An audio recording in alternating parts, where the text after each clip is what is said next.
Narito na guys ang ating baksilog and ano nga ba?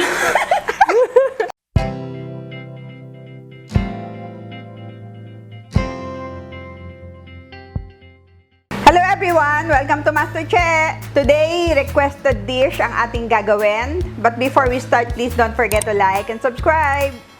Ngayon guys, gagawa tayo ng baksilog. Ayan, dahil may nag-request ng ating lulutuin ngayon. Siyempre, madali lang to at masarap. Una lang natin gagawin ay magsasangag tayo. So, meron tayo ditong 1-day-old rice. So, maglalagay lang tayo ng butter.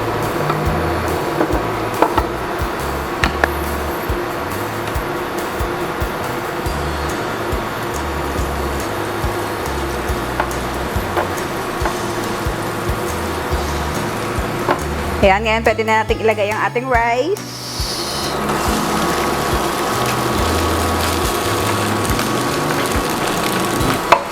Lagay din tayo ng pepper.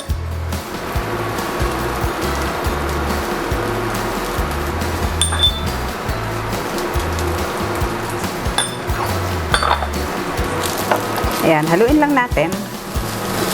Hindi na tayo maglalagay ng salt kasi salted butter yung ating ginamit. Ngayon guys, habang hinihintay nating maluto yung ating fried rice, gagawa naman tayo ng ating cheese sauce. So maglalagay lang tayo ulit ng butter.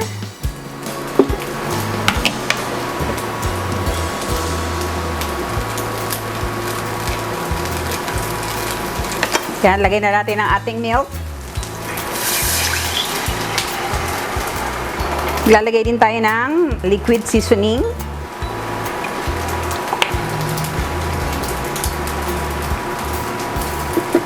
And maglalagay din tayo ng ating quick melt cheese. Yan. Yan, hintayin lang natin hanggang matunaw ang ating cheese. Pan muna natin. Yan, okay na ang ating rice. Pwede na nating hanguin.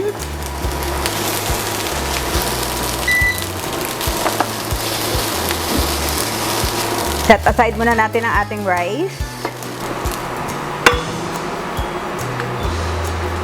Balikan natin ang ating cheese. Yan.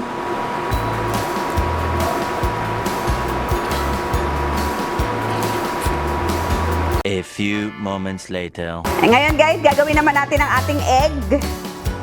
So tapos na yung ating fried rice at ang ating cheese sauce. Gawin naman natin ang ating egg. Lagay lang tayo ng ating butter.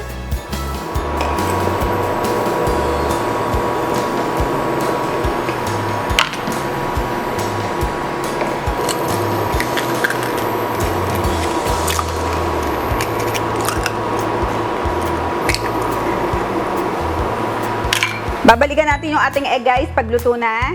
5 minutes later. Ayan guys, okay na ating egg. Set aside din natin muna para maluto natin ang ating bacon. Dito na rin natin iluluto ang ating bacon. Hindi na tayo maglalagay ng oil. Hintayin natin mag-render ng fat ang ating bacon. Kailangan guys, huwag masyadong malakas ang apoy ng ating kalan para hindi masyadong mag-shrink yung ating bacon.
Narito na guys ang ating baksilog. Ngayon, titikman na natin. Siyempre, tatawagin natin yung nag-request ng ating baksilog.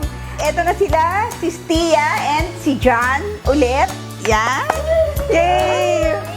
Ready Ayan, na kami. titikman nyo na to. Kailangan maubos nyo yan, ha? Parang ayoko Diba? po, sirain. Kaya Ganda po ako naman. sa plating O, diba? Pwede nyo alisin dito para lagay dito para hindi masikip. Lahat naman favorite ang bacon, eh, no? Opo. Parang wala naman yatang walang favorite ng bacon. At sana maubos nyo yan. Opo, ubusin po namin. Ano, okay ba? Harap. O, kayang-kaya nyong gawin yan, ha? Dali lang. Kaya nga po yun, dali lang po gawin. Gawin ko na nga po ito bukas sa bayan namin. Sarap. Sarap po ng cheese, bagay po siya sa bacon. Parang mabibili natin sa mga Para tayo nag-breakfast. Sana guys, nag-enjoy kayo sa ating episode for today. And please, don't forget to like and subscribe and click the notification bell para every time may bagong video ay manonotify kayo. And sana subukan nyo itong gawin sa banyo. Napakadali lang. Sarap. All-time favorite, ang baksilog. Thank you guys, Stia and John. And see you again next time. Bye!